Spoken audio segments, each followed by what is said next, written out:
Obstruction of justice, yan daw ang isasampa ng Taguig City Police sa Security Agency at pamunuan ng kondo kung saan nangyari ang pambubugbog kay Bong Navarro.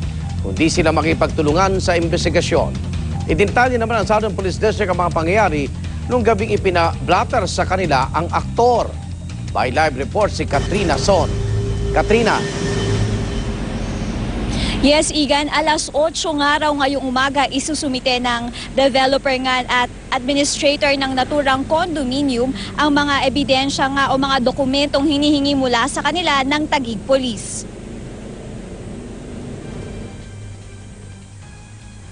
Obstruction of justice ng Taguig City Police ang condominium sa Taguig kung saan binugbog si Bong Navarro. Hanggang ngayon kasi, hindi pa rin nakakapagbigay ng report sa pulisya ang security agency ng kondo. Binigyan ng hanggang alas 6 kagabi ang security agency para isumite ang mga dokumentong posibleng makatulong sa kaso tulad ng guestbook ng kondo pero hindi ito nakatupad. Personal na binisita ni Taguig City Police Chief Senior Superintendent Arthur Felix Asis ang kondo. Nangako ang pamunuan nitong isusumite ang mga dokumento alas 8 ngayong umaga.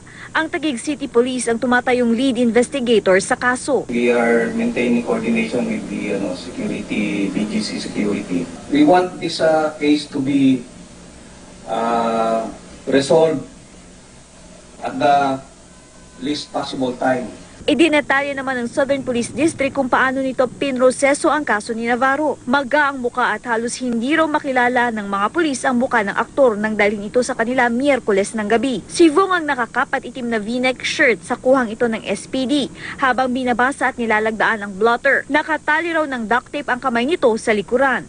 May kasamang babae na nakilalang si Denise Cornejo at 3 iba pang nagsabing sila raw ang nag-citizen's arrest sa aktor.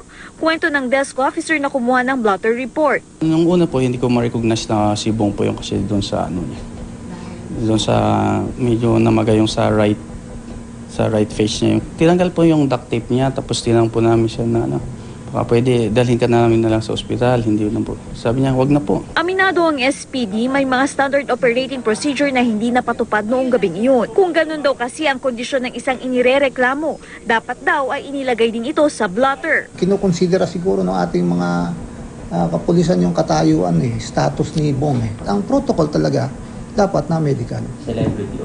Celebrity o hindi. May pagkukulang talaga, that is obvious. Pero sabi ng mga pulis na humarap kay Bong, inasikaso naman nila ang aktor. Nilayo ko siya doon sa mga tao, dinala ko siya doon sa may parang kitchen namin.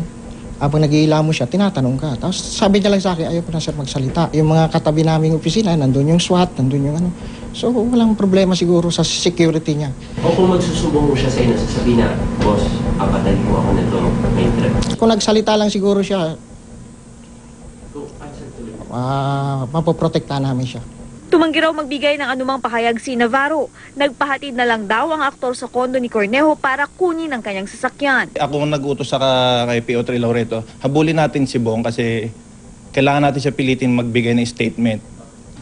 Tapos, nung huminto naman si Bong, paghabol namin, nagbaba yung bintana ng driver niya. Ang sabi ni Bong, sir, wag na po kasi alang-alang lang sa pamilya ko, wag na po. At Igan, hanggang sa mga oras nga na ito ay nakaantabay pa rin nga tayo dito sa Taguig Police para nga sa pagdating ng representative ng developer at administrator ng naturang condominium na siyang magdadala ng mga ebidensya nga o mga dokumento na hinihingi ng mga otoridad. At yan na muna ang latest mula dito sa Taguig. Igan? Maraming salamat, Katrina Son.